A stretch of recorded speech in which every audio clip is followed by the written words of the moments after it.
beside Balu sir, or Dr. Balu, as I'll interchangeably use. And thank you Mandara, and thank you Vivekananda Yoga University and Friends of Boston to invite me here. But I was also half jokingly saying earlier, this is a fireside chat. He's the fire, and I'm just sitting beside him. So, in any case, I think it's a great honor to have him here and on his part of his US tour here. I think the background of the book and everything has been shared, but let me jump straight to it. As Srinivasji was alluding to earlier, there are tons and tons of books on leadership. There are so many leaders and leader stories out there. Why did you again dive into this topic of leadership, and why did you choose Prime Minister Modi as the protagonist for this? You have to bear with the long answer. I think my frustrations with what I saw essentially led me to write. Living and working with indigenous tribals for close to, at that time, maybe 2 decades, and later on a decade more, I realized that I was always confused with the actions or inactions of the state. I could never understand how an elected government who's supposed to claim responsibility of taking care of its citizens couldn't even listen to citizens' voices. And that frustration made me to start writing. And in the first book I write the preface, I said it's to maintain my sanity in writing, not for anybody to read my book. But to cut a long story short, in search of finding solutions to people's problems, I realized increasingly that the policy maker is messed up, and that's why the policy is messed up. And I thought, how do I reach to the policy maker and get to understand him? And that journey led me to Kennedy School here and all that I did in life. And then my fellowship from leadership, I was trying to understand whether leadership makes sense. But interestingly, one of my tribal chieftains, Kempaya, I write about him in several of my earlier books, who used to be a great mentor, friend, guide, was one day explaining to me how the world as I know it was not the world as he knew it. And I couldn't understand what he said, and I had won a major battle of human rights against the government. I had sued the government of India, the government of Karnataka, and the departments concerned. Won the case, and I got land release, and completely non-violently, and I was very thrilled that I achieved something so historic, which is never heard of in India, except through violence. And instead of celebrating, Empire was chiding me and telling me, you have screwed up our lives. I thought he'll actually congratulate me and said, I've saved hundreds of people's lives. And he said, you don't understand because you don't understand the tribal identity. This is the way your economic thinking of cities teach you to understand it. We never had individual ownership. We lived as a commune. We enjoyed our lives. You would say in Kannada, "Aa bettadinda ee halla kankaram jameenu." Right? And then I came back here, and the government said, okay, this is your 2 acres, this is your house, this is your bullock, this is your calf. And he said, you have actually taken away something so precious to what I think is important for human development. And now you think you can celebrate about it? He was an extraordinary chieftain. And I was trying to understand leadership from lenses of the West, from what I thought then was the Mecca of learning here at Harvard and other places. And I started doing it. I suddenly realized, I asked myself, what was my identity?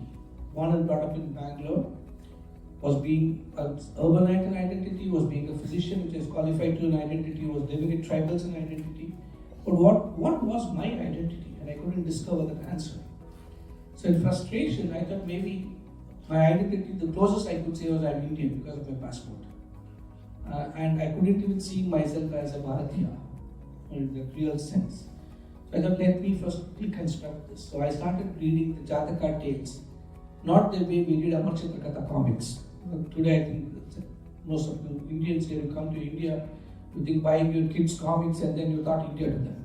We all think like that, most of us. And I thought like that.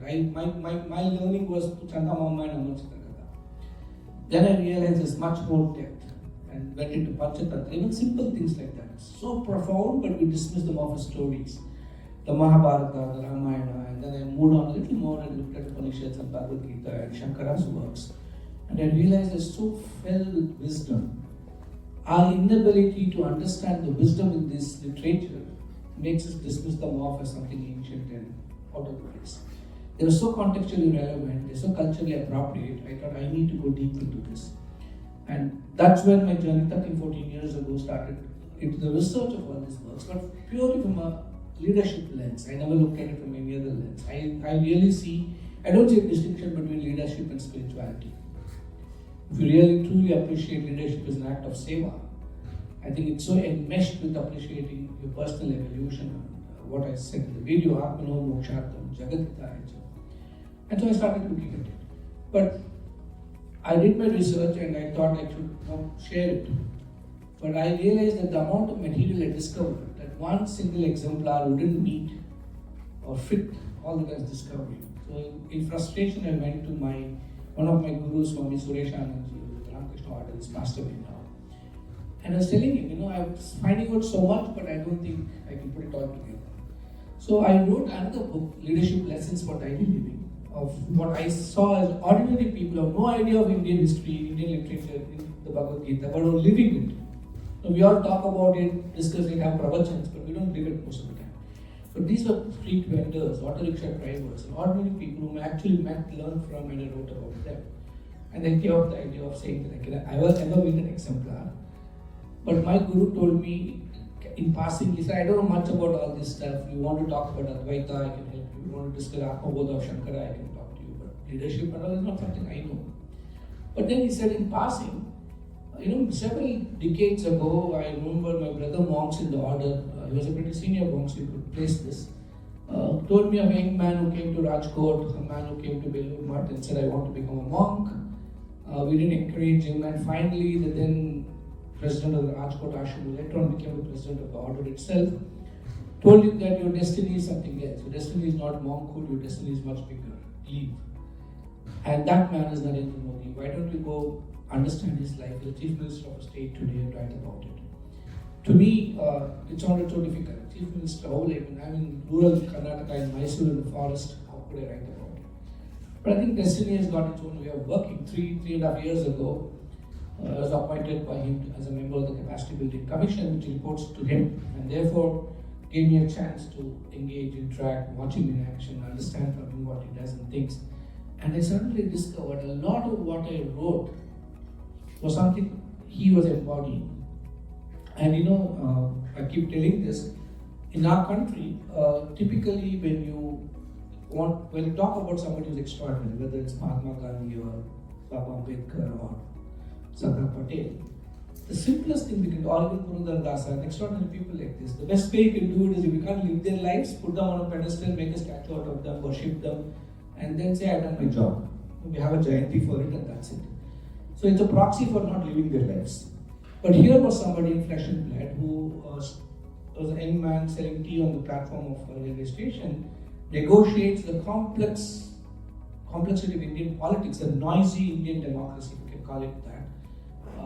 It's not easy. The barriers to entry are so much and ends up at the highest office. So the last 2 years, it took me 2 years to look into 50 years of his public life. And I found so many things which are actually living the principles I elucidate here. I thought here is a flesh and blood example people can relate to. And possibly our solutions, the legacy of his could be a legacy for the world itself, and the way we could find solutions to wicked problems, as we call it in policy. And so I thought the story has to be told, and that's what this book. Yeah. Well, in the foreword, Mr. Nitin Noria talks about the unique vantage point you had, and you alluded to that. You mentioned that a little bit in your first answer. Can you talk about the unique vantage point and the unique access you had that made this possible? I think this is an academic book. So when you're writing an academic book, you've got to be extremely cautious about what you write. The first thing is I wanted to make sure that my intellectual integrity is not compromised. And when you're working very close to a person, and you're watching it from close quarters, proximity, especially of a person with 78% popularity currently, you can get blinded by that popularity and simply fall into the trap of just observing his charisma. and that's a danger. At the same time, if you're not too close and you're so far off, you get influenced by the media, the noise, the social media nonsense that we keep seeing every day, and all that you all say, but I'll explain it. So either way, you can't really get to the truth. So I had to really challenge myself and keep reminding. In fact, I did a lot of rewriting. And I was just counting once somebody asked me, and not the entire book, but portions of it, wherever I felt that I wasn't objective enough, I just deleted it. And I had the courage not even to go back and empty the recycle bin immediately. So I don't go back to what I wrote. So I had to make sure it was not a hagiography. So I didn't want it to be just an adulatory thing. Today's world of binaries, there are only two corners. Either you hate somebody or you love somebody. There's nothing wanting people to actually look very evidentially at anything. And so it was very difficult. So I had to actually ask him, can I meet you regularly? Can I understand what you speak, how you do it? I had to actually meet, and I put a list of people, his cabinet colleagues, the senior bureaucrats, the national security advisor, people privy to a lot of things which, obviously I can't put that in a public domain. I can only put what is relevant and what is putable. But it gave me access to the man, watching him in action, understanding his thinking, talking to people who work very closely with the first circle of people who matter, his cabinet colleagues, and somebody in the past also, a lot of people from the past. And that gave me a lot of space. So individual conversations with him, conversations with people around him, a lot of research on his life right from his 17th year. And the only thing which is missing in this book is between the 17th and 19th year, he traveled around the country. And when discussing those years with him, the only request he made was, you write about it, but those 2 years are mine. Don't invade my privacy, just keep it. I just traveled around. And so that's why you will find that missing, except saying that you went to the Ramakrishna order. I have left it out. I think he had a lot of personal experiences which really forms the foundation of his future life. Okay. Well, you brought it up, and you mentioned this in your preface itself. The risk of being seen as a sycophant, the risk of the adulatory approach. And as we all know, both here and in India and many parts of the world, we live in such a polarized situation. And I use the expression "throwing the baby with the bathwater." Right? There's a tendency to do that. How do you respond to that? You know, it's a funny world I live in, because I'm sure the so-called Modi bhakts, when they read this book, they'll say I'm not adulatory enough. And when the critics read this book, they'll say, oh, Balu has sold himself. I only want people to read the book. So don't judge the book by its cover. Actually read the book. But the reality was, when I decided to write, I think what people should know is, when I asked the Prime Minister, can I write? He put 3 conditions. The first condition he said was, please make sure the book is not about me. It's about Indic understanding of leadership. The second he said was, for a long time the world thinks that leadership has to come from the global north and the rest of the world absorbs it. He said, for once let the world understand that there's a lot here also. It's not that we're critical of the global north, it's just that there's so much the global south brings. Ancient civilizations like India or the Persian or the Chinese civilization has got historically so much of wealth. He said, let the world understand that there's so much India can bring, and that's the Vishwaguru that we can play. And the third condition, which I hope happens, is that after reading this book, let 1,000 leaders emerge for Bharat. And so that is my mandate, and I hope, the third condition I only know maybe 10 years later, but at least the first 2 I can very confidently say I have met it. Well, the readers will be able to judge for themselves. I've managed to read the book in the last 3-4 days. But Balu sir, Dr. Balu, the Prime Minister, PM Modi, that most people see, almost everyone sees, is the public persona, the person on the television, the person that the media portrays in projects and so on. But you talk about certain aspects and certain facets of his personality that nobody else gets to see. Please talk about that. Much of it I've written here, at least some of it I've written. Some of it obviously doesn't find space in the leadership book. But 2-3 specific things which some of you might have seen in the public domain recently was the cricketer Jasprit Bumrah and his wife, after the, I think the World Cup match or something, they went to meet him. And they had a little kid with him, maybe a 6-month or 1-year-old child that they carried. And if you look at the Prime Minister carrying the baby and looking at it, just the bow that comes. I write about it in this communication later, but not that incident. It did not happen at that time. You actually see a very loving grandfather looking at the grandchild, right? Now, that is the Modi, the person. So I write about karuna and compassion and all that. I think the public persona, for the public audience, the politician is different. I think it's for his own reasons, but that's not him. The second thing is, after Wayanad, it's a very tragic thing that happened recently in India.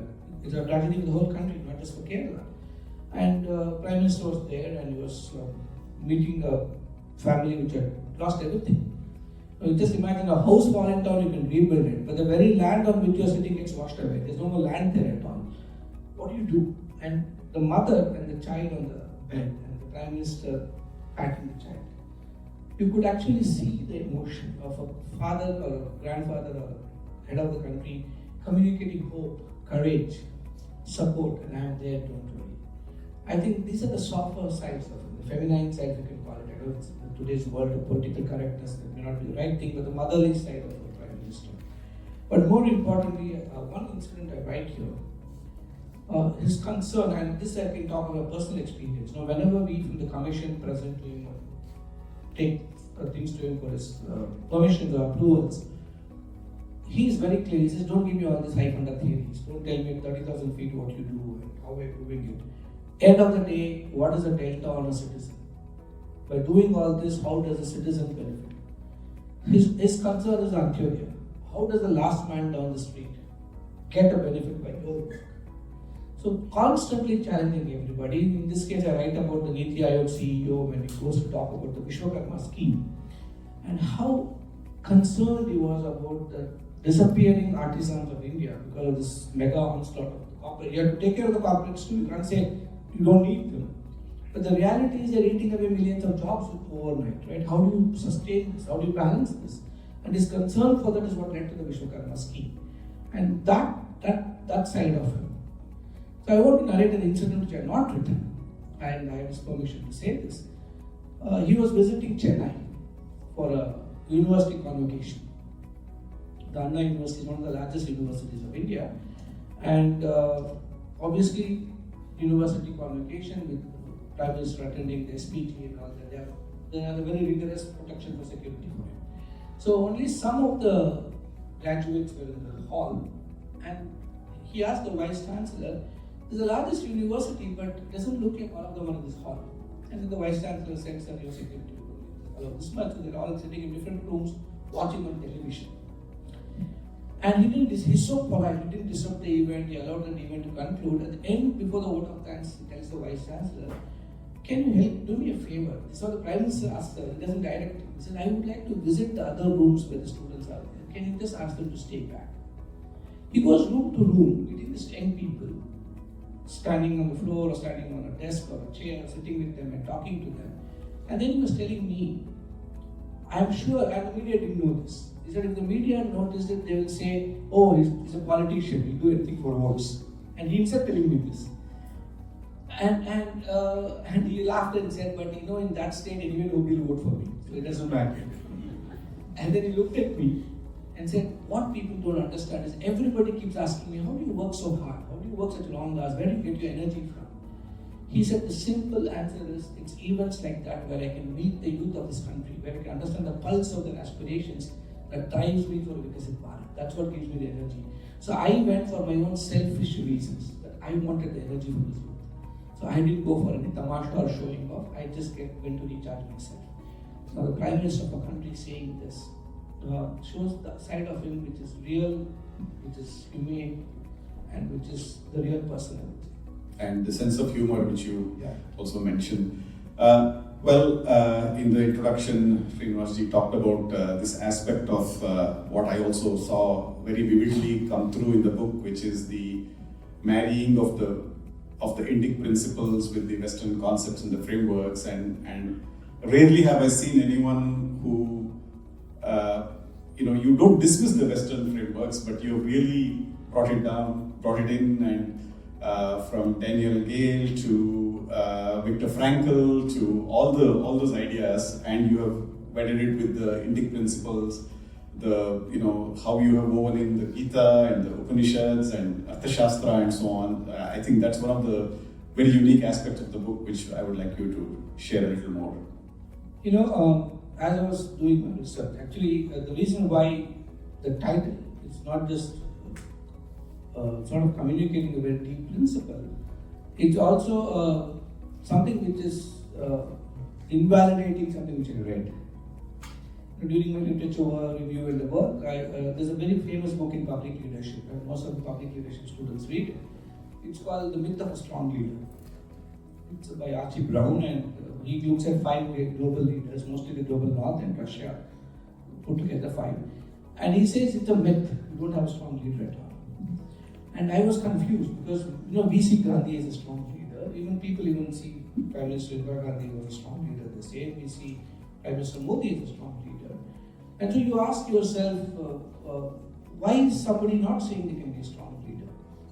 And I was confused. I went deep into it. Then I realized the metrics of strength itself is flawed. The West sees the metrics of power and authority and the followers I have behind me as the power of my strength. And the power I have over people to do something. It's always power over. So they don't see power with or power within. So because the metric of power is flawed, then I realized that they don't understand power within, which is what India celebrates. And I thought, I need to really bring it out. At the same time, there's a lot of good things in Western literature. Gandhi famously said, you've got to keep your doors and windows open and let all the world's air blow into your room. But what we Indians, to a great extent, did was we allowed all the wind to blow in and blow out all the wind inside. So we just gave up, including people like me. We all grew up on that. Whatever we call it, we can say macroized education. But all of us are products of it, where Vivekananda says you give an Indian child high school education, the first thing he learns is my country is useless, my Indians are useless, everything is trash. He said this more than 120 years ago. And we never had the courage to actually change the way we think. Forget the way we learn. We just didn't have the courage to change the way we think. So decolonization was so critical. So while there is important things, for example, I write about Sadhanikaran, I write about Advaitic way of listening. If I say Advaitic listening, we think, after 60 somebody can read it. But when Otto Schwammer in nearby MIT writes about theory U and says 4 ways of listening and says co-generative listening, we say, wow, great theory of leadership. So I think somewhere, I write about Otto Schwammer's theory also, and say, but then Sadhanikaran is 3,000 years old. So just telling out people, like Daniel Goleman did his PhD by studying Bhagavad Gita in India. Bhagavad Gita is completely about Swadhyaya, understanding the self. Goleman's work is emotional quotient, is all about self-awareness and understanding the self. But we credit him with EQ, but we don't credit the Bhagavad Gita with EQ. So I just wanted to bring out an appreciation to the reader. Well, they say this, you make you call. Something is older, something is newer. Something is more rigorous research, something is more articulately presented. For us, it's really difficult because we have to go deep into it. And so my attempt is not being dismissed because everything has got value, but we cannot homogenize and say the whole world will follow what I say as leadership. Contextual relevance, cultural appropriateness matters for leadership. And I just try to bring it out in a way in which it can find global acceptability. Thank you. And again, you mentioned the whole notion of mental decolonization, and I know that's a concept that you have unpacked here as well. The whole Panchapran aspect. Please talk about that. See, I think a few years ago, the Prime Minister gave a call that we all Indians just have to have 5 lifelines or some things like that. We have now integrated that into our competency framework for Government of India itself, and if state governments take it for them too. So we say we all need to make 4 or 5 pledges. In this case, Panch is 5, and in the competency framework, I make it 4. The first thing is all our concern should be about Vikas and development, right? Is every Indian should give his life for India's development or Vikasit Bharat. The second is we have to, in this case, this is decolonize our thinking. Because everything we think from the West. Even the competency framework we borrowed from UNDP. UNDP has to come to India and tell us this is how you train a public servant. It's simply unacceptable. I'm not saying you should reject it, but you don't even know what India's public administration is, and you sit in New York and tell us how to do it. So I thought it's not really appropriate. I've been trained here, so I know exactly how we think, right? Just because I don't have a model to appreciate India's thinking, I simply say your natives, your knowledge is useless, so take mine. So that is not the right way to do it. I should spend time in your country, understanding you, and then I come back and say maybe this is a little thing you can try out, might be we'll accept it. But a lot of things are force-fitted on us. So I was looking at decolonization is something deeper. When we talk of Atmanirbhar, people just equate it to just local production. Obviously, we can't produce everything locally. It's a highly globalized world. Today, we are going heavy into semiconductors. We are moving fast into space economy and all that. We need a lot of knowledge out there. But it is not at the cost of knowledge that is local. It's not replacement. It's about evolution building on. And so we said, how do you change your thinking to absorb everything, socially, politically, every sense of the word? Pride. We simply say as a statistic, who are 30,000 languages in India?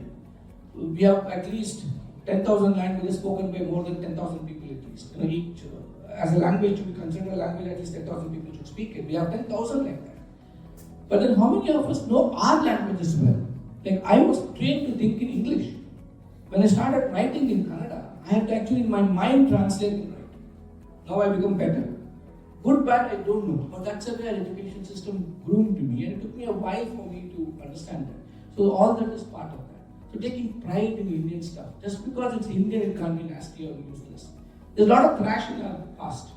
Let's not romanticize everything in the past. But there's a lot of good. Can we learn to discriminate and take the good? Similarly, oneness, ekta. Our country is one. We have to stop looking at ourselves. Whatever it was in the past, we divided ourselves on language. That's all done and dusted. We can't go back and undo it. But we can at least become better today. Why should I worry about the man speaking Tamil or Kannada or Hindi or English?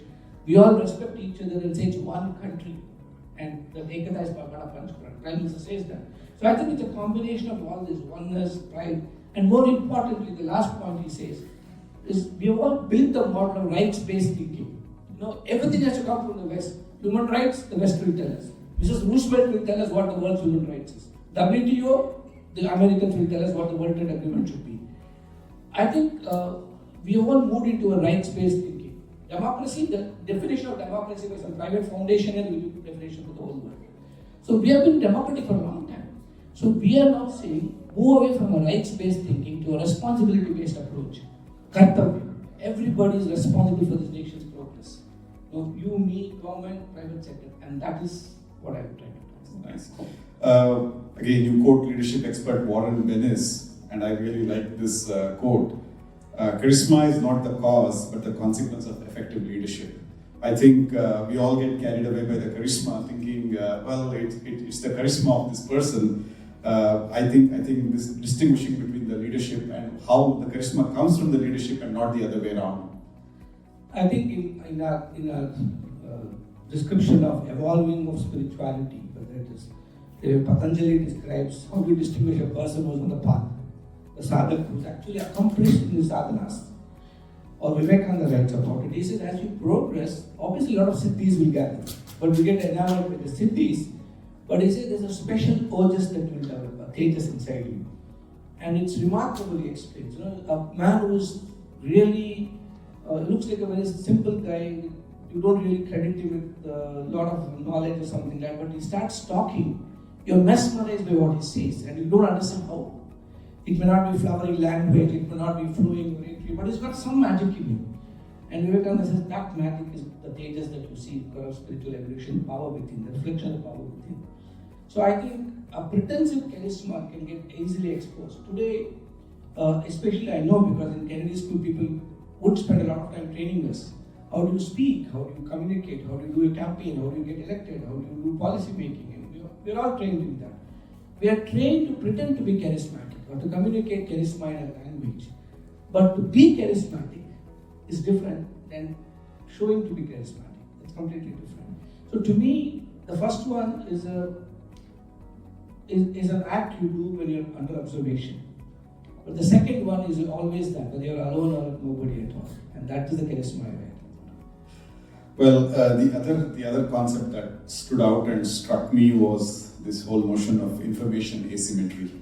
Right? We all know, and we have all dealt with in different ways, how information would be controlled, quote unquote, controlled by, it could be the elites or it could be people in power and so on. And you talk beautifully about how that more level playing field is being created. And even my own personal experience dealing with the government in the last few years, I've seen how this two-way information flow is getting better and better. Please talk about that paradigm. See, as a man from the policy world, public policies, in the world of public policy, one of the first classes we teach a student is possibly the highest expression of structured violence comes from the state. State determines how you lead your life. State says how much it will tax you. State says when you should wear a helmet. State says which side of the road you should drive. We never question. We think yes, there's a reason, there's a legitimacy there because we'll possibly be alive because of all this. But then it's not something that actually takes away your freedom, and nobody even looks at it from that perspective. And most of the time, the state doesn't even owe itself or owe the citizens an obligation of explaining why it's doing what it's doing. You just have to accept it, right? And it thrives on information asymmetry. And I can assure you, so many of you, I think all of you keep going to India all the time. How many of you have walked into a primary health center, knowing fully well what is that health center expected to deliver to you, or ordinary citizen? Your all relatives will be, and for all you know, you might be telling your relatives, don't go to a government hospital, go to a private hospital. I'm just telling you, because I have all my family lives here, so I know exactly how most of the diaspora, at least in these matters, think. Because it's important, health is important. But primary health center is not about delivering medicines. There's a much deeper mandate, a very clear mandate set in 1950s of 8 principal elements of PHC delivers in a village or in an urban area. But we don't know. We never go and question. We never ask. We never walk into a public sector bank. We accept the service of mediocre service given to us, but we never ask any questions because we're afraid that that fellow will get angry and will not even do what he's doing. We create all these myths in our minds. So the Prime Minister says that is exactly the problem. We are so suspicious of our citizens. We want him to take a document to a government officer who has no idea who it is, and he will sign and put a seal and say, this is the original document. He said, why can't we trust our citizens and let them say it's original? And today I would self-attest your document, the last 10 years at least. Right? And so he said, it's all the problem of information. And state thrives on asymmetry of information. The less I tell you, the more I control you. And asymmetry of information leads to asymmetry of power. I become more powerful. So he said, Jan Bhagidari is possibly a very high evolution of citizen-centric governance. It's not even the word for it, it's a partnership state, where the state says, I will give you all the information. You process and work with me. Let's do it together. Samaj, Sarkar, Bazaar, he says, has to work together. There's no way anyone can do it, and let's all share information freely between us. The private sector can come and tell its problems to the state. State will also tell its problems to the private sector, and can we do it together? And so, dismantling barriers of information, especially in a country where the bureaucracy survives and thrives on these asymmetries, to change it is going to take a lot of time, a lot of effort. He said on it. So I think that's something which is a classical example. And today, to just give one example and I'll allow you to proceed further, we have something called the grievance portal. It's called CP Grant, Citizens Portal for Grievance Redressal. And when it was launched, it was possibly getting 30,000 grievances. In a nation of 1.4 billion, it's very small. Because the immediate thinking of us is, who will even read this grievance? Why? When will the state will not bother? I asked a lot of my friends, I used to tell before I was in government, why don't you write to the MP? Why don't you write to Parliament? They'll say, who will read it? If you look at the Parliament website, it's possibly the most dynamic website of Government of India. Parliament updates immediately. And who even looks at it? How many of us know a parliamentarian? Your complaint, how many of us write to them an email or to the corporate or local? They say, who will read it? Nobody will bother. That's the response. So 3,000, 30,000 people. Today, more than 30 lakh people every month write grievances. Now, the usual narrative can be, oh, this government is not doing anything, that's why so many people are complaining, right? But 98% resolution rate. The Prime Minister says, I don't want a response rate. Sending somebody an email, automated email saying, oh, we received your complaint, we'll attend to it, is not what we want. If we actually go back and people get calls and are asked, was this problem solved? Obviously, there are all kinds of problems. Somebody will say, I didn't get a promotion. which are all not legitimate grievances, but he's grieved. He's aggrieved. So he has a reason to complain, but it's not something the state can act. Today, people actually resolve it. People have got faith in the system, and therefore they complain more because you know what? Something is acting, somebody is acting. And this is monitored by the Prime Minister's office. So I think that is the way citizens' voice is heard. Padma Shri is given. More than 50% of the Padma Shri is given are ordinary people whom you don't even know about. Right? A tribal from Hegadadev and Kotte got a Padma Shri last year. Right? He was been an activist for 30 years, nobody even noticed it. But the government of India noticed. And any Indian can write and say, I think this man deserves a Padma Shri. It will be checked, it will be validated. The system will act.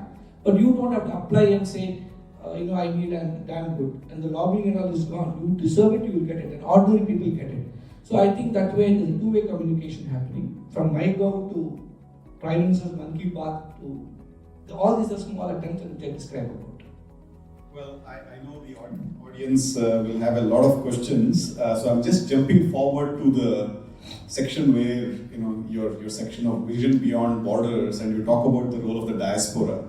India's diaspora spread across the world has played a pivotal role in spreading its soft power.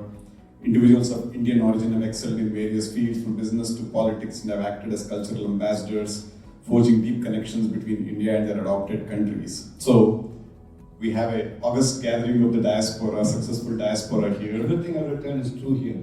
So please expand on that. No, I think actually I'm growing up, in my country being most, except me, all my siblings being here in Canada and the US, I think that we have this sort of a dismissive statement about the diaspora, or they ran away, or actually we grew up on the farm. People don't care about back home, which is all not true. But today I was looking at, and all the friends, I was talking to all of them. You possibly know more about India here through your Balavihas and your Sanskrit classes and your singing and dancing than we in India do. So there's all this pretension of, we are all giving away something is all rubbish. I think for the first time in the last 10 years, diaspora are seen as an asset. They are not just seen as people sending back remittances. Now that's what we were counting every time. How much money came back, how many $1 million comes back. Today they are seen as spokespersons. They're seen as tourist ambassadors, they're seen as culinary diplomats, they're seen in so many different ways that I think there's a pride in being Indian. Now, there's also something to be proud about because India is being seen as a country which is alright. At the same time, India sees the Indians who are alright as the ones who carry this message. Now, if you look at the G20 and the way we told the world what we are, no country in the world would have thought of this experiment. We had 400 different activities happening all over India, different sites from Mahabalipuram to Mysore to Ujjain to all kinds of cities where we demonstrated strength and power and diversity of India, its culture, its dance, its locations, its archaeology, in different ways, the food, everything. As much as the West understood the enormous complexity and the beauty of India, there's an opportunity for Indians also in those countries to connect and relate and say, wow, now those people will come back and talk about how great India was. So I think diaspora is now seen as an extended arm of India in other countries, and not as somebody who just gave up India. I think, and it's a matter of pride, and that's why I write a lot. And today we understand the power. And at the same time, diaspora is no longer seen as people you bother about yourselves. If young Indian students in Ukraine have a problem, we bring them back. If COVID strikes and there are problems all over the world, we bring our citizens back. Which is, I would be told, America, you are an American passport holder and you have any problem anywhere in the world, the embassy will bring you back.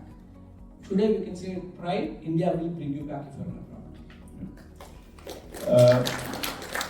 This concept of Vasudhaiva Kutumbakam, the world as one family, a beautiful concept. Again, it was highlighted very well during the G20. Please talk about that. See, I think we speak about it from a very sloganeering understanding, and it's a nice slogan to throw around. We really believe the world is one, but to live it. So if you look at the G20 declaration, where we appreciate, nowhere, anywhere, any of the G20s, we spoke of One Health. We never spoke about research around the world. Yes, India is a little weak in research. The research outputs of probably MIT, the Boston region will be much more than India. But then we had to solve it, right? And we had to say we all need to share, and it's the interest of the world at large. The 4P declaration that Delhi Declaration is all about was peace, prosperity, planet, and people. All this matters, and that is the real Vasudhaiva Kutumbakam. Ecology has to be blended with economy. people have to be taken care of, and all this is necessary. And how do you do it?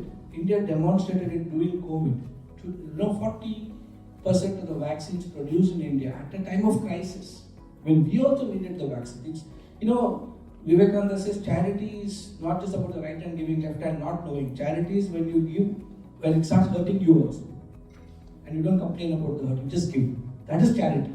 Charity is not, I have 100 rupees more than what I need, so I give away the 100 rupees. Charity is when you have 200 rupees and they give you 198 and worry about how to live on 2. That's extraordinary thinking, but we did it in COVID. People criticized the Prime Minister and said, what, India needs is vaccine. But he said the whole world is a problem. I was looking at Mpox today. It's hitting the world now. It's already reached Bangalore, it's reaching India. But if 6 months ago, the world had with all the stocks of Mpox vaccine with all the major developed countries were actually given to Congo, maybe Africa would also not suffer. Today it's a world problem. Because it's our own innate selfishness. But Vasudhaiva Kutumbakam is your problem is also mine. A child starving in a remote African village is as bad as a child starving in India. And we have to care about it. So that kind of thinking, the humanitarian diplomacy I write about, we actually could live. When we brought back students from Ukraine, not just Indians, even countries not aligned to our interests came back. When the earthquake in Turkey, a nation which criticizes us as the first instance and which are not really friendly with us, the first hospital put up in Ukraine was by the Indian Army. When Indian Army left, citizens of Turkey cried, right, saying that, these people are the ones who saved us and they're going away. So that is the spirit of Vasudhaiva Kutumbakam. We don't say whether you agree with us, whether you're politically good to us, whether diplomatically relations are good. We just say, when Pakistan's floods came, we offered support. No, they don't take it, it's their call. It's their prerogative too. But then the offer of support was immediate. So I think that way, that is living Vasudhaiva Kutumbakam. Well, just a couple of last things before we turn to the audience. You have devoted a section in the Dharma of Legacy and Legacy of Dharma, and you really shared the legacies of Abraham Lincoln, Lee Kuan Yew, and Deng Xiaoping, and just put that in perspective of PM Modi's leadership. Can you compare and contrast that a little bit? I really can't compare great leaders. I'm not trying to compare their leadership with Modi. All I'm trying to say is every country has an inflection point where the people or leaders, great leaders of their countries, shift the destiny of their nations. Abraham Lincoln, in his own way, shifted the destiny of the United States. And in his own way, his leadership has been studied, written about. He's had his pluses, he's had his minuses. We can't say leadership is only about the pluses. It's also about living with the minuses and still doing good to your countries. And during the times Lincoln was there, the theories of change he brought about were so disliked, he was even assassinated for it. Lincoln knew had his own style, and he said, I don't care, I have to just make my nation develop. You call me a dictator, you call me what you want, but I'm going to do what I do for my country. It was a different style, it worked. Lincoln, you can't work today. In the context of Singapore, even it will fail. Abraham Lincoln, in today's context, oh my God, social media will crucify him, he can't even survive. And Deng Xiaoping also, extraordinary, and he said, any cat, whether black or white, if it catches a mouse, it's enough for me. Right? And so he shifted the economic narrative of a country which was steeped in a different economic narrative. They all changed the destinies of the nations. I think Prime Minister Modi's legacy is changing India's destiny. And I write how. But I don't say it's just his legacy.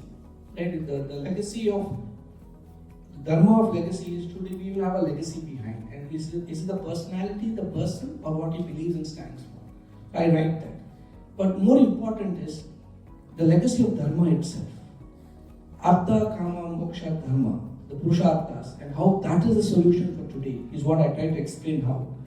And I think the world needs to be a better place, not as a slogan, but as a lived experience for citizens around the world. And there is no way any one country, one institution, one individual can do this.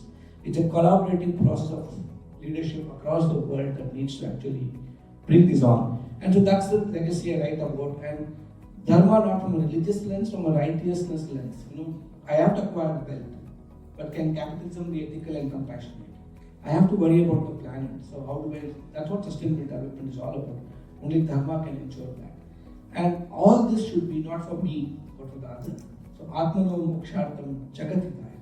And that's how I bring it out. And you have summarized it beautifully here. The example of Modi's life elucidates how it's possible to say culturally rooted, contextually relevant, technologically abreast, and compassionately generative. What a beautiful statement that is.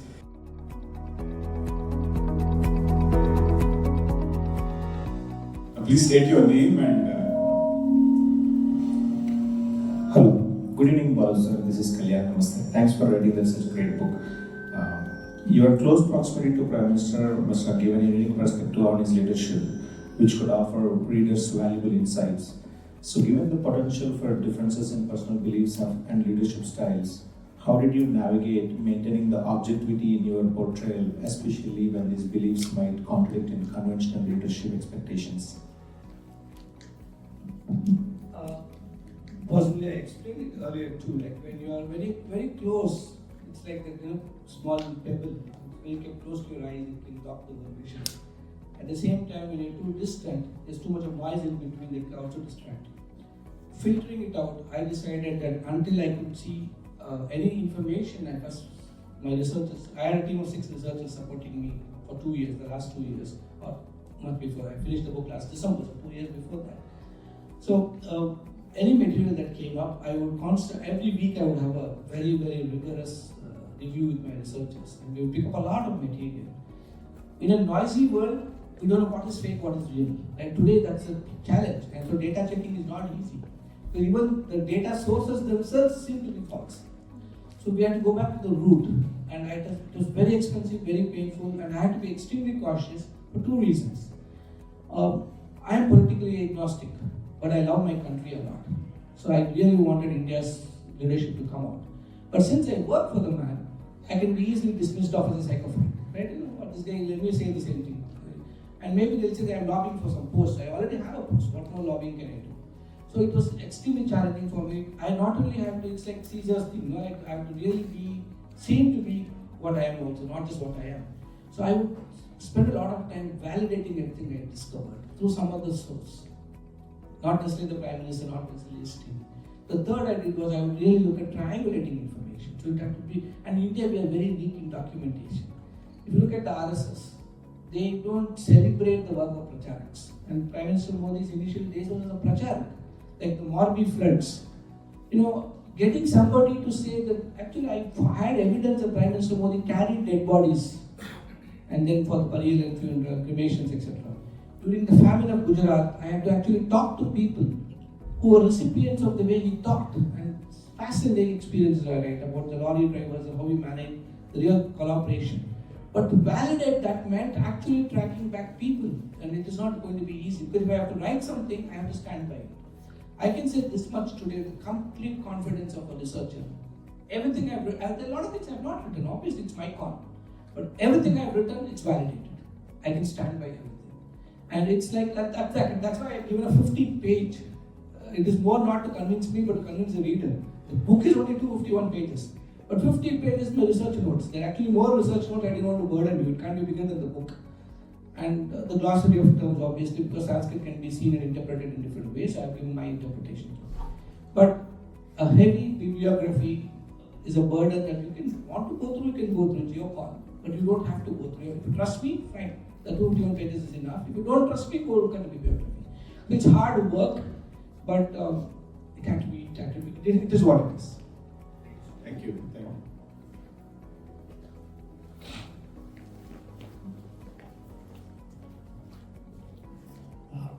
Balu sir, thank you for coming here to Boston.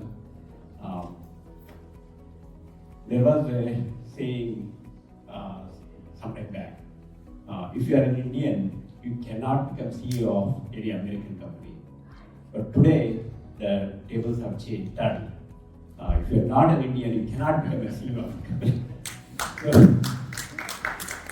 So that is the leadership that India is giving to the world.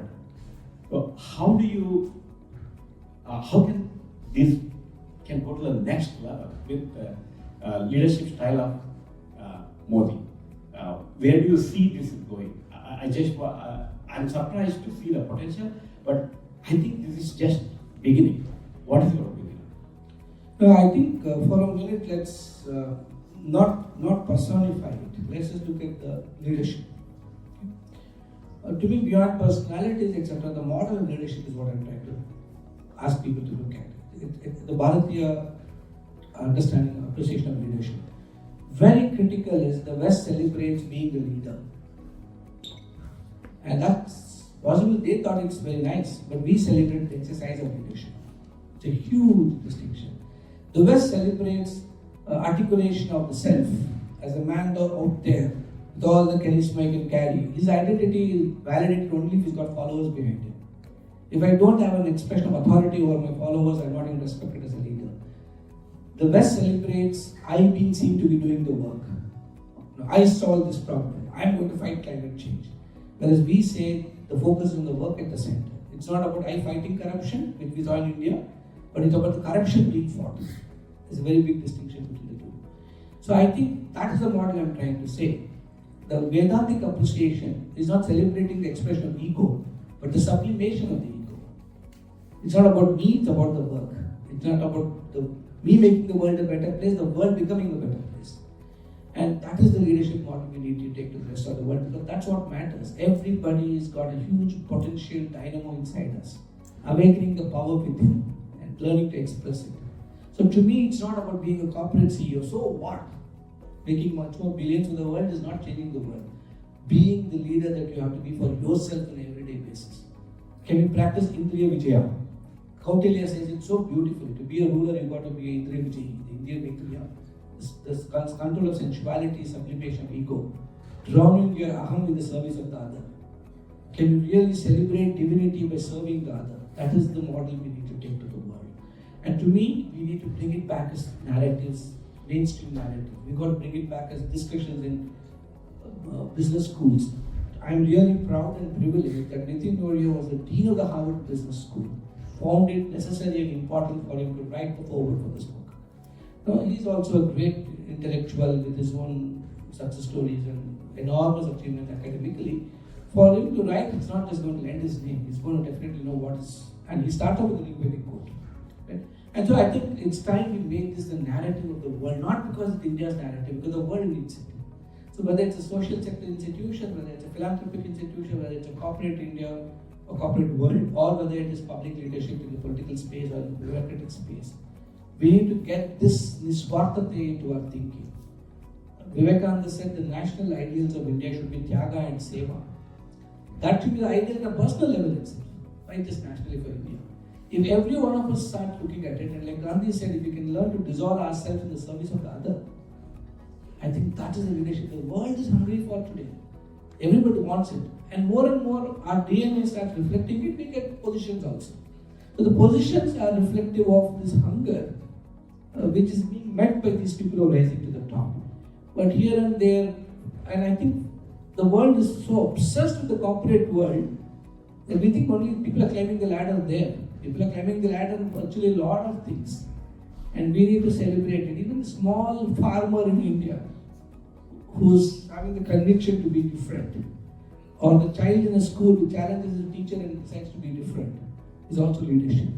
And we should celebrate these acts, and then I'm sure it will be better. Make courses out of it, make workshops out of it, talk about it. Don't be apologetic about Bharatiya Parampara. Be confident about what you talk about, that you have to learn what it is. So learn the right stuff, not the glorifying simply few things on the internet that you get, or go to ChatGPT and say, what can India tell you in them? 4 lines. Go deep, understand it, talk about it, be confident about it, live it. If you live it, then you'll have a lot of people getting influenced by it. Thank you.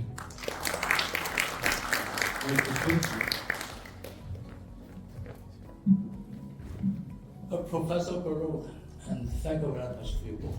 Thank you. And it's truly insightful and inspiring. And I'd like to take this opportunity to elaborate how enlightenment I received from reading your book. Thank you. As a Chinese. About a year ago, I attended a talk by a political scholar from China at the Watson Institute of International Studies at Brown University. And just like you, he observed the West focus the governance and leadership And in his term, space, like you, not dissimilar to your traits and talent, skill, etc. But he said, in the East, we focused on the theme of the taunt of servitude to the nation and people. Now, I was trained as a scientist. I cannot refrain myself and to point out, in all universe, time and space could not be separated, right? And after reading your book, it occurs to me, the government's leadership exemplified humility. It seems to be able to embrace, encompass, and embody the both elements of space and time. And it almost remind me of the parallel to the beauty of the theory of Albert Einstein, for which he added the gravity which bent the fabric of space-time to move universe forward. And from your book, the combination of ancient Indian wisdom, glory if you will, together with modern technology and principles, and seems to really represent the gravitational force, right, to act and incorporate space-time to move all humanity and civilization forward. Don't you agree? I think it's less of a question and more of a statement. I fully agree with you. And More a compliment. You know, I completely agree with you because you articulated it so well. Though I didn't write it in as many words, you put it out so beautifully. A lot of people, like is what my observation of Prime Minister Modi has been, he's as comfortable telling us that our Indian competency framework should be driven by Karma Yoga thinking from the Bhagavad Gita, as much as he can chair the quantum mission tomorrow morning or the blue economy thinking or looking at opening up the space economy the next day. So I think this seamless movement between absorbing the good of the past and looking at what India can do for the future is something extraordinary. So I believe, and I think he validates it, is you really cannot build a great future, not just for your country but for the whole world, if you refuse to learn from the past history. I'm not saying you should imitate past history, but I think you should learn from it, and that's what India is doing more and more better today. Thank you. Any more questions? Yes, please. My name is Suresh Patil. Now, you spoke about Modi so much. Is it his political success made him leader or leadership made him politically successful? I want you to read the book. It's a long answer, and I would really urge you to read the book because I think it's neither. It's his conviction in Seva, it's his determination to make Bharat a Vikasit Bharat. Everything else is a means, it's an instrument. The end is a developed nation, resurgent India, resurgent Bharat. And so different instruments are used. I'm sure he was as committed to what he did as a pracharak of the RSS, as committed to what he did as an organizing secretary of his party. It's a different roles he plays, different dharmas he has at that time. As committed as a Chief Minister of Gujarat and as much as his Prime Minister. Tomorrow, he may say, I don't want to be Prime Minister, or he may, I don't know, it's his call. But whatever he does, he'll still be committed to Vikasit Bharat. Because for him, Seva Bhav is more important. I write about Modi at 6 or 7 years old in the book. I narrate an incident of a crucible incident. Warren Bellis calls them as crucible incidents. I use his language to explain the crucible incident in Prime Minister Modi's life as a 7-year-old. It shifted his entire thinking and narrative. And that is why he can call himself a Pradhan Sevak because of the role he's got today, but he'll still be a Sevak of Bharat in different ways. I think that is what we need to look at and not the roles in place. And I think to me, the way I see it, that is not going to alter. So it's not about being a Prime Minister, but it's about an opportunity to serve the nation. And what role you play is really not relevant. I think there was a hand up there before, sir. Hello, my name is Bhaskar Sherigar. thanks Venky Raghav and Vivekananda University to arranging this and providing an opportunity to hear from Dr. Balu about the book. My question is, in general, we hear a lot about Modi politically, but we don't hear a lot about, or we don't know, maybe most of us, about his person as a person. So I know before you asked me, I'm telling I'm going to read the book, but is there anything that you can differentiate and highlight us about this as a politician and as a person? Thank you. Well, when do you call somebody intensely human or genuinely personal in your own life? Can you narrate somebody that you know of, you were touched by their humanism? Something that makes you feel, oh wow, this is so personal, right? I can give one incident, recent incident. It took me, when I was writing the book, it was more easier to meet the Honorable Prime Minister because I was asking for time and interviews and I could sit with him and I spent a long time. But then, when the book is written, I have no more role as an author, but I have a role as a member of the Capacity Building Commission who reports to him. So, but at the same time, I had to give him the book. The book was released, it became a national bestseller even before I could meet him. So I was constantly looking for time to go give him the book. And as I understood from his team, he normally doesn't sign books. But for me, it was a sentimental thing to just have him just sign. Normally, people ask the author to sign books, but here I wanted him to sign a book for me. It's more a sentimental memorial that I could keep, a souvenir I could keep. And I carried a few copies, which he took, and then I gave a next copy and said, sir, he discussed a lot the book and all that. And after all that was done, I was about to leave. I said, sir, could you please sign this copy for me? And I think that's the picture they were somewhere I saw. He signed it, and then, at the end of the day, he's the Prime Minister of the country, and he's got 1,000 things to do. And whether I like it or not, how many more times you're meeting, you're still nervous, right? He makes you feel at ease and comfortable, but you're always worried that you should say something out of place. You'll be cautious. He's the Prime Minister. And in that stress, I just forgot the book on his table and came away. And it was just at the door, about to leave, I heard in a very gentle voice say, Baluji. I said, what? Right. And I looked around into the Prime Minister walking towards me, the book in his hand, and jokingly he said, मैं सोच रहा था ये बहुत अमूल्य है copy, लगता है नहीं है. And he just gave it to me. And that instant I just melted, not only for the act of, he was just a human being there. He just gently came in and pulled my leg and said, I thought this is valuable. Looks like it is not, and then gave it to me in my hand. Now, that is the Modi you people don't see at all. Should you see? I don't know, that's his call. But I believe that, these are the situations when you can get bowled over by the charisma. So during the book, I had several such incidents, and something I don't want to talk about here. And that's why I have to be cautious and I write about the Darshanik state here, I write about being an observer, the observer status of Ramana Maharishi and all that. I have to force myself to, I can write, I can assure you, everything I have written here I am unable to practice. I am trying my best to practice. It's not, everything I have researched doesn't mean that I am living all that, I can be very honest. I am definitely 100% trying to live all this now. But I was trying to withdraw myself, go to the balcony and see, am I really getting carried away and bowled over by this charisma, or am I able to separate myself? That day, it is just pure magic. All of you could feel touched, I'm sure. And just imagine me in that situation. Yeah. Two more and then we'll get to the book reading. Yeah. Hi, Arun here.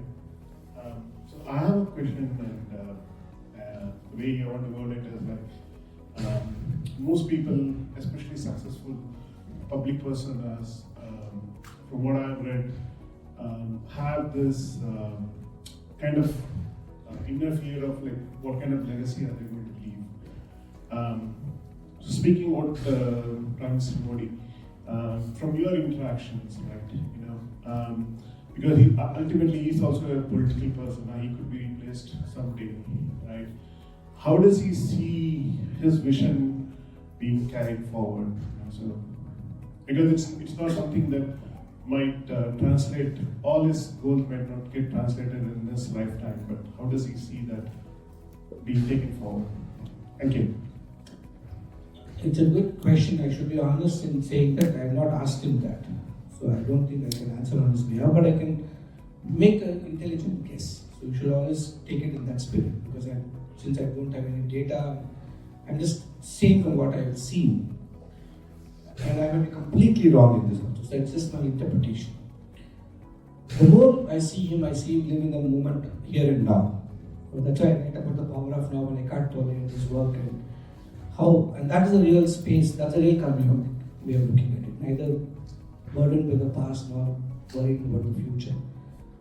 Just see what can I do now for Viksit Bharat in this moment here and now. And if my here and now is to think about a 25-year strategy, that's also my job.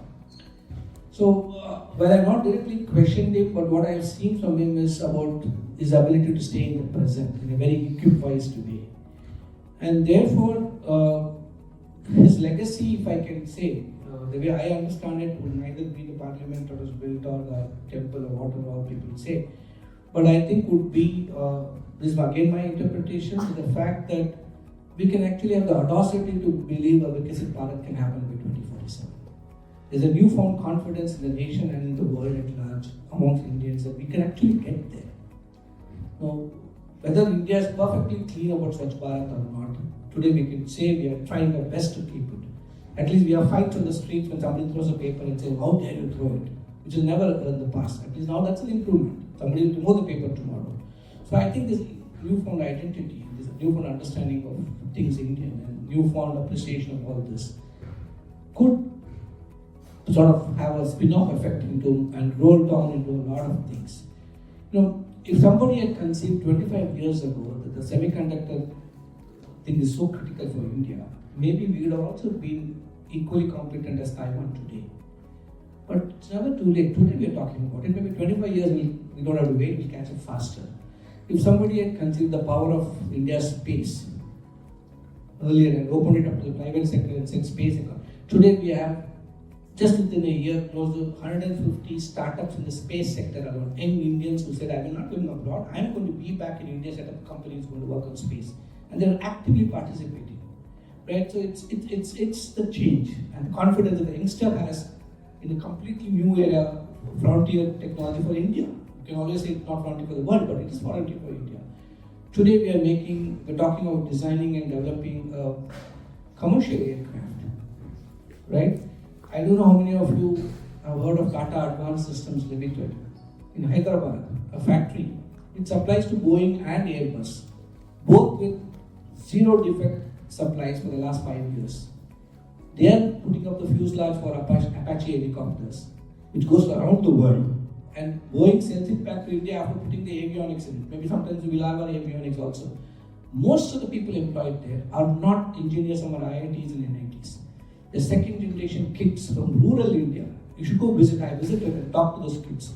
Trained exhaustively for 16 to 18 months. That's a demonstration of the power and potential of rural India, if given the opportunity and training. They are the ones that are running the plant today with zero defects and supplying to both the computers, not just to one. So I think all this kind of change is a real legacy which is not documented, recorded, or seen. And I think that is what we should all look for. Thank you. And last question, the person who's been so patient. Okay, and one more. Quick ones, please. Hi, my name The is answers are long, but my name is Sanjay. Thanks for this insightful talk. What is Prime Minister's call to action for Indians diaspora outside India? can you wait till next week? Well, I think repeated places he's been spoken about it in different ways, right? And these are not something that, it's not about asking you to stop doing what you're already doing. It's about being a brand ambassador for the nation. I think most Indians already are in their own ways. If you look at the achievements, attainments, the constructive positive contributions to whichever societies they are part of today, all that matters. But along with that, he says, be the brand ambassador, be the tourist ambassador. When you come to India, just don't go to your hometowns. Travel around India. Share knowledge, share wisdom, participate, engage. And write your checks to the favorite charity also. It's not that we need charity alone, but I think that also matters. So in different ways you can contribute and give back. We have opportunities in our universities that's coming up. We have opportunities in our scientific institutions where you can participate. We have just launched the first governing council meeting of the Anusandhan National Research Foundation, which is substantial, very like the NSF, where huge amounts of money is going to get put into research. Where people here in the academic space, our diaspora can partner with Indian institutions, where India's quality of research also will come up and your knowledge also will be available. So opportunities are opening. And let me tell you, it's not going to be easy. Because you are used to a particular way of working already. Whether you like it or not, it's different. India has to learn how to get more professional in certain areas. So it demands patience from you. It will demand a lot of perseverance from you. But that's your contribution for India. You came here into an already pre-existing environment where you could easily fit in. So now you have to learn how to create that environment back home in India where you can refit in. Instead of criticizing the Indian ecosystem and environment. That's a change and shift. So be patient, participate, be proud. Even small things. I can remember I used to visit friends here 15, 20 years ago or 25, 30 years ago, and when they would have little children going to school. In one particular family I was staying with, the child came home and was crying and it was telling its mother, "Amma, please tomorrow onwards don't give me chapati and kurma and all that." The mother was concerned. She said, "Why? I would please allow me to buy lunch at school." And the mother said, "Why?" She said, "All my friends are making fun of the smell that my food gives." Right? When Indian parents proudly correct them and say, "That is the flavor of India. Teach your friends India's good flavors," then you're doing the job for diaspora. If you succumb and give a sandwich and pizza instead, then you lost it. Last question and then the book reading. Thank you, Namaskara Balavare. I know I met you in 2011 when I was doing Anna Hazare movement. And so my question is, I know you mentioned that policy makers have messed up a lot of things in India. See, you cannot... Had missed. Yes. So... Some of them continue. Yeah, understanding the local people's demand, what they are missing up.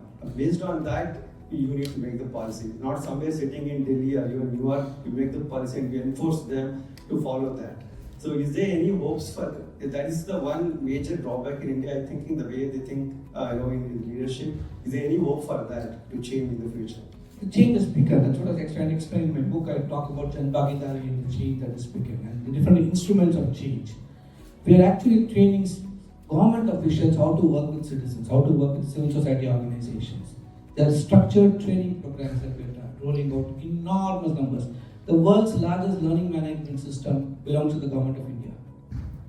We run what is called Karmyogi Bharat, the Section 8 company. The architecture is called IGOT, where it's a platform on which online courses are made available. For the first time in the country, every single government employee's responsibilities are mapped against the deliverables he has to deliver. His competencies are measured, the deficits are also enumerated, and he's asked to go to courses which will fulfill those competencies. So quite revolution in the making. We don't talk about it. I don't think talking matters. When those people change and deliver to citizens, the impact will be felt. So they are getting trained. The problem is Indian citizens don't know how to work with government. If I were to write I the Citizen again, I'll redo the whole book completely.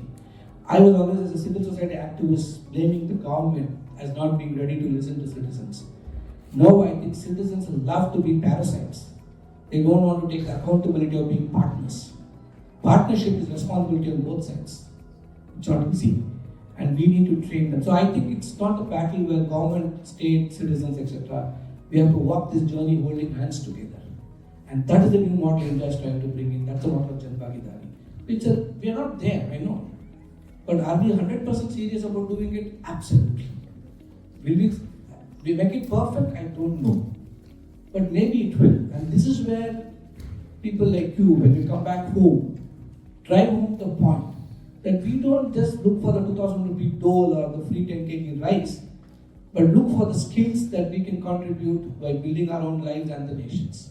And this is the knowledge and information we have to keep spreading. Thank you. Let me